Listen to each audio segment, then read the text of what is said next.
Hello and good morning everyone. आप सभी लोगों का स्वागत है आपके अपने यूट्यूब चैनल स्टडी ग्लॉस पर। मैं हूं डॉक्टर मोनिका और आज हम 12 फरवरी से रिलेटेड जितने भी इम्पोर्टेंट क्वेश्चन होते हैं जो आपके एग्जाम पॉइंट ऑफ व्यू से इम्पोर्टेंट होते हैं उन पर डिस्कशन करने वाले हैं। और क्वेश्चन से रिलेटेड जितने भी इम्पोर्टेंट फैक्ट होते हैं वो भी मैं आपको बताऊंगी। और क्वेश्चन से रिलेटेड कोई भी आपके डाउट्स हो तो आप मुझे कमेंट सेक्शन में जाकर पूछ सकते हैं। और ये हमारा टेलीग्राम चैनल है, यहाँ पर आपको क्विज मिल जाएगी, वहां जाकर आप इसकी प्रैक्टिस कर सकते हैं। तो चलिए स्टार्ट करते हैं हम आज का सेशन। फर्स्ट क्वेश्चन है, where will India's first biomass based hydrogen plant be set up? Bharat का पहला बायोमास आधारित हाइड्रोजन संयंत्र कहाँ स्थापित किया जाएगा? तो ये किया जाएगा खंडवा एमपी के अंदर। डी इसका करेक्ट आंसर होगा। चलिए इसके बारे में डिटेल से हम बात कर लेते हैं। तो जो इंडिया का फर्स्ट कॉमर्शियल स्केल का बायोमास बेस्ड हाइड्रोजन प्लांट है, ये एमपी के खंडवा डिस्ट्रिक्ट के अंदर स्थापित किया जाएगा। और यह प्लांट हर दिन 30 टन बायोमास फीड स्टॉक से 1 टन हाइड्रोजन का प्रोडक्शन करेगा।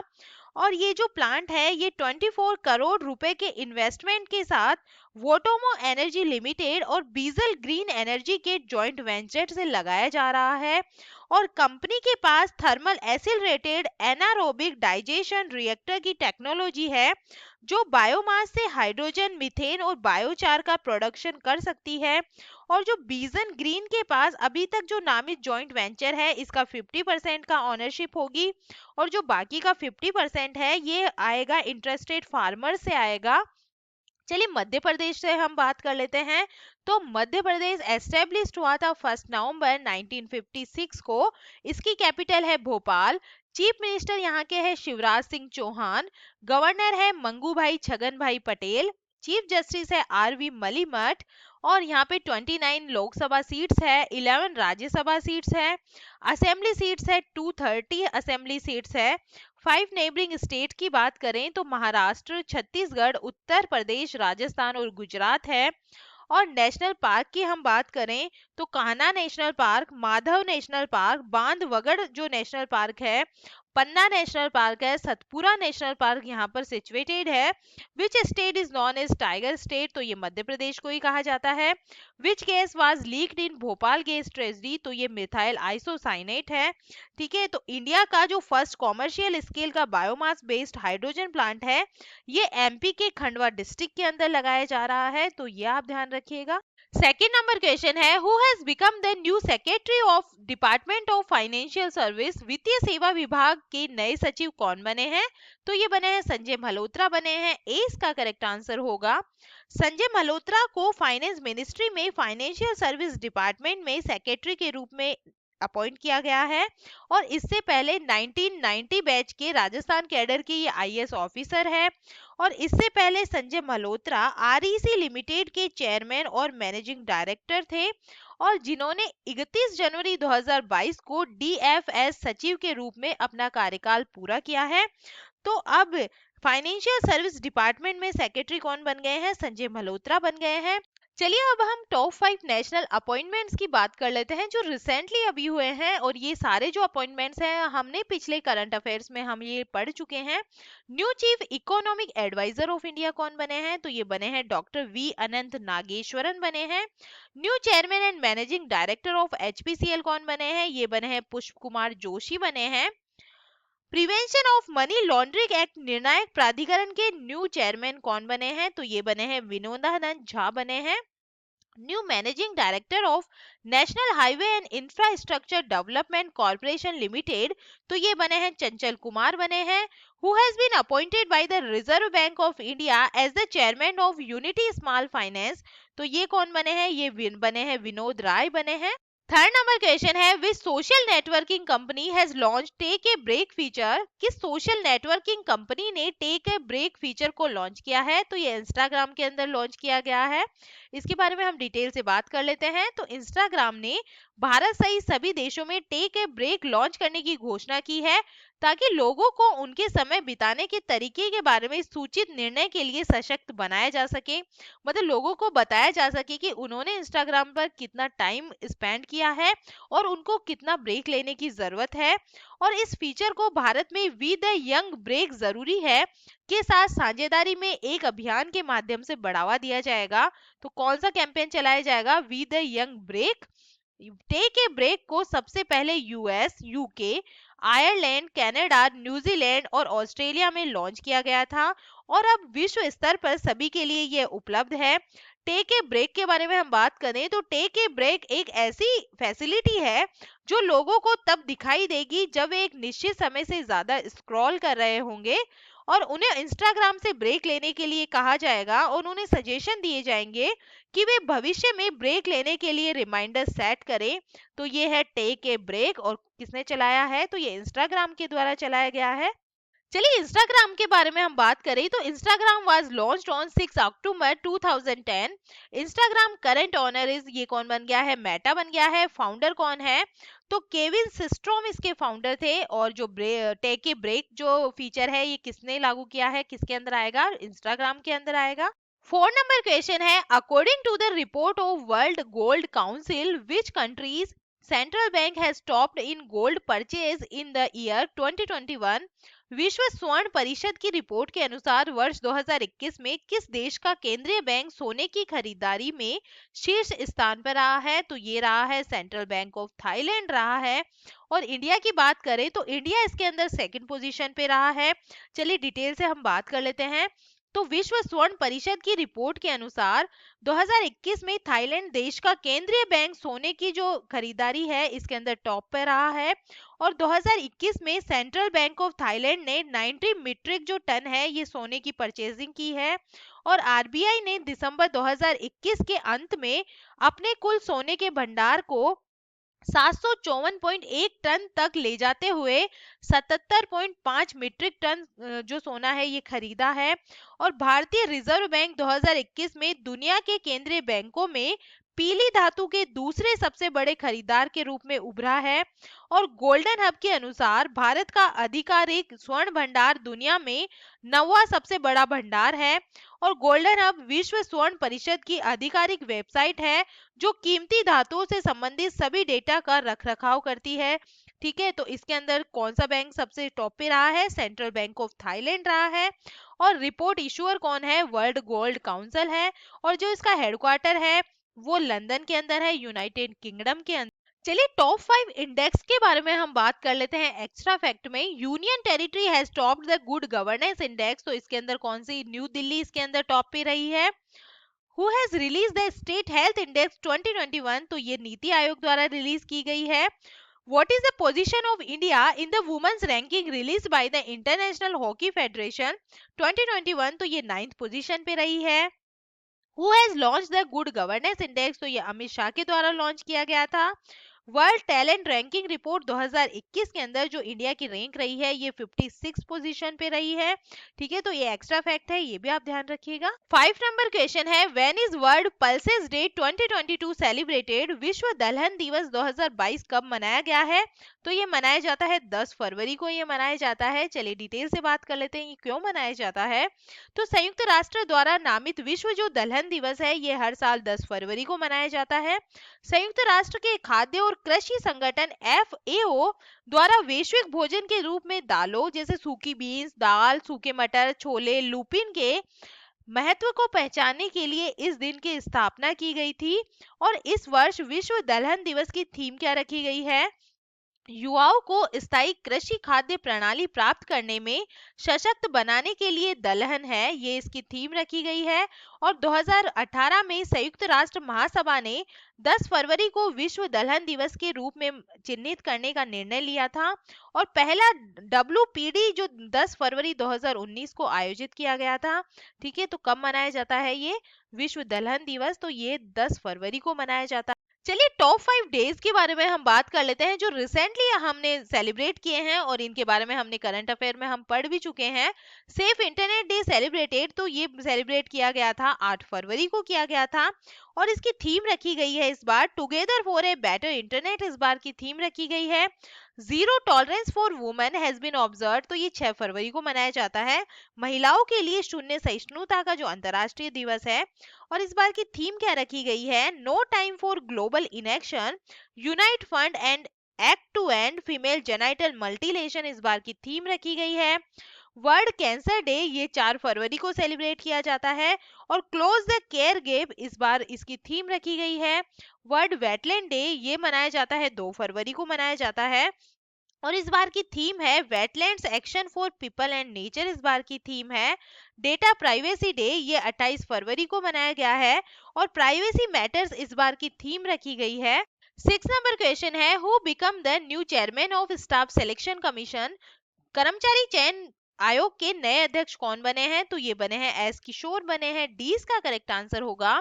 वरिष्ठ अधिकारी एस किशोर को एसएससी के जो न्यू चेयरमैन के रूप में अपॉइंट किया गया है और प्रेजेंट के अंदर यह वाणिज्य और उद्योग मंत्रालय के वाणिज्य विभाग के विशेष सचिव के रूप में ये कार्यरत है।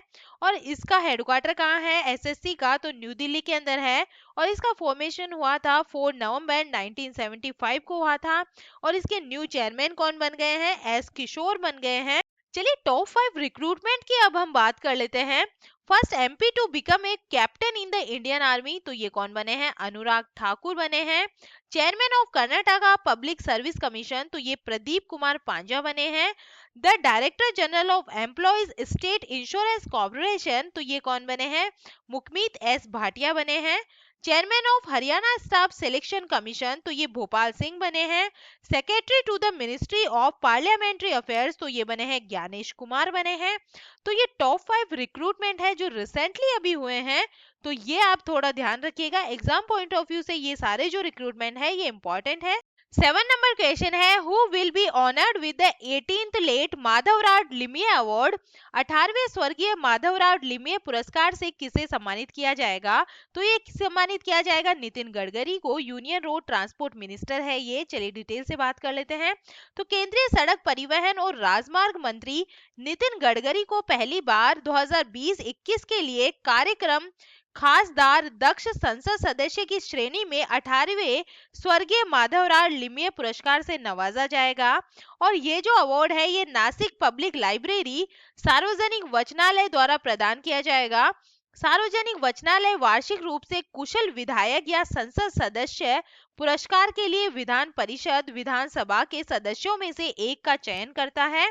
और ये जो पुरस्कार है लिमे की स्मृति में उनकी बेटी डॉक्टर शोभा नर्लिकर द्वारा स्थापित किया गया है और इस अवार्ड के अंदर 50,000 रुपए की नगद और एक स्मृति चिन्ह इसके अंदर दिया जाए।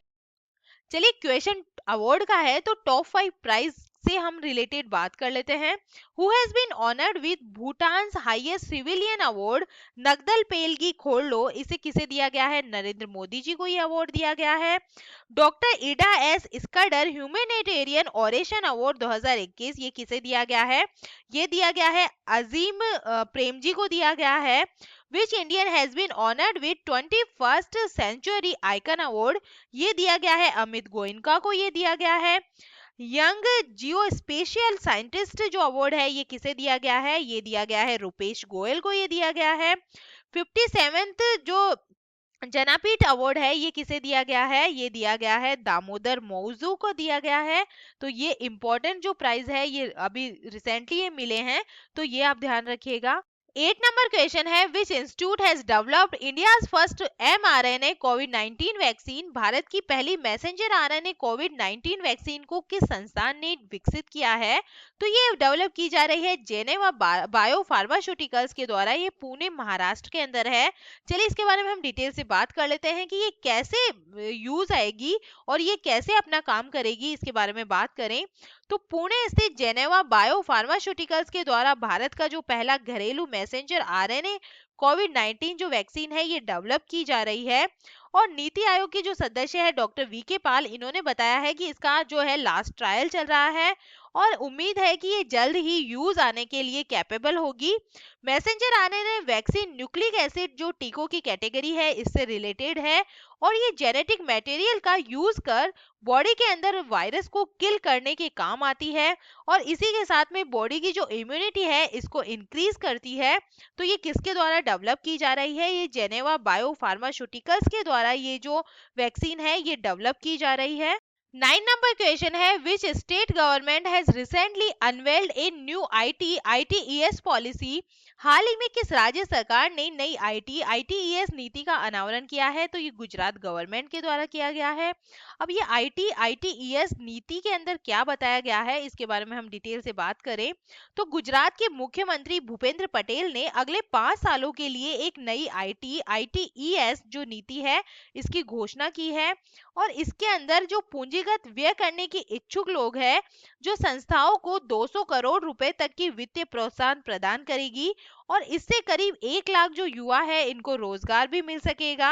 और ये अगले 5 सालों में आईटीईएस निर्यात को मौजूदा 3,000 करोड़ रुपए से बढ़ाकर 25,000 करोड़ रुपए करने का प्रयास करता है, और इसकी परिचालन अवधि अधिसूचना के दिन से शुरू होकर 31 मार्च 2027 तक होगी।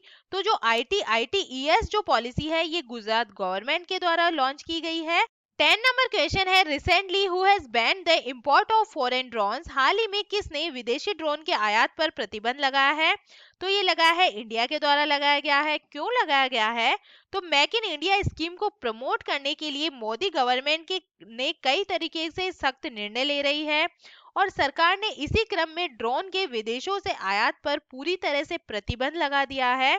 सरकार का ये जो निर्णय है ये 9 फरवरी से पूरे देश में लागू हो चुका है, और इसके अंदर रक्षा, सुरक्षा, रिसर्च एंड डेवलपमेंट के जो एरियाज है इनको बाहर रखा गया है, और केंद्र का कहना है कि इससे देश में भी ड्रोन मैन्युफैक्चरिंग को बढ़ावा मिलेगा। और कॉमर्स एंड इंडस्ट्री मिनिस्ट्री के तहत आने वाले director general of foreign trade ने ड्रोन के आयात पर पाबंदी लगाने वाला जो नोटिफिकेशन है ये जारी कर दिया है। तो इंडिया ने जो फॉरेन जो ड्रोन है इसके आयात पर पूरी तरीके से प्रतिबंध लगा दिया है। चलिए 11 फरवरी के जो एमसीक्यूज हैं हम रिवाइज कर लेते हैं जल्दी से। फर्स्ट क्वेश्चन है, दवा निर्माता कंपनी फाइजर इंडिया के नए अध्यक्ष कौन बने हैं? तो ये बने हैं प्रदीप शाह बने हैं। ए इसका करेक्ट आंसर होगा। सेकंड नंबर क्वेश्चन है, बीजिंग शीतकालीन ओलंपिक 2022 में पहला स्वर्ण पदक किस खिलाड़ी ने जीता है? तो ये जीता है थेरेसी जोहांग ने जीता है। ए इसका करेक्ट आंसर होगा। थर्ड नंबर क्वेश्चन है, कछोत पर्व किस राज्य और केंद्र शासित प्रदेश में मनाया गया है? तो ये मनाया गया है जम्मू एंड कश्मीर के अंदर ये मनाया जाता है। फोर्थ नंबर क्वेश्चन है, बिजली वितरण में जटिल समस्याओं को हल करने के लिए हैकथॉन प्रतियोगिता पावरथॉन 2022 को किसने लॉन्च किया है? तो ये लॉन्च किया गया है आर के सिंह द्वारा, ये पावर मिनिस्टर है। 5 नंबर क्वेश्चन है, दुनिया का तीसरा सबसे बड़ा क्रिकेट स्टेडियम कहाँ बनेगा? तो ये जयपुर इंडिया के अंदर बनने जा रहा है। 6 नंबर क्वेश्चन है, राष्ट्रीय एकल खिड़की प्रणाली के साथ एकीकृत होने वाला देश का पहला केंद्र शासित प्रदेश कौन सा बन गया है? तो ये बन गया है जम्मू एंड कश्मीर बन गया है। सी इसका करेक्ट आंसर होगा। 7 नंबर क्वेश्चन है, केरल राज्य ने स्वच्छ ऊर्जा तकनीक विकसित करने के लिए किस कंपनी के साथ समझौता ज्ञापन पर हस्ताक्षर किए हैं? तो ये किए हैं सोशल अल्फा के साथ में। 8 नंबर क्वेश्चन है, देश की पहली बुलेट ट्रेन का पहला स्टेशन कहाँ बनेगा? तो ये सूरत में बनने जा रहा है। सी इसका करेक्ट आंसर होगा। 9 नंबर क्वेश्चन है, किस राज्य ने शासन में सुधार के लिए प्रोजेक्ट सद्भावना शुरू किया है? तो ये जो प्रोजेक्ट सद्भावना है ये असम के अंदर शुरू हुआ है। 20 का करेक्ट आंसर होगा। 10 नंबर क्वेश्चन है, हाल ही में ग्रामीण महिलाओं को उद्यमी बनाने के लिए अमेजन इंडिया ने किस राज्य के साथ में समझौता किया है? तो ये समझौता हुआ है कर्नाटक गवर्नमेंट के साथ में। सी इसका करेक्ट आंसर होगा।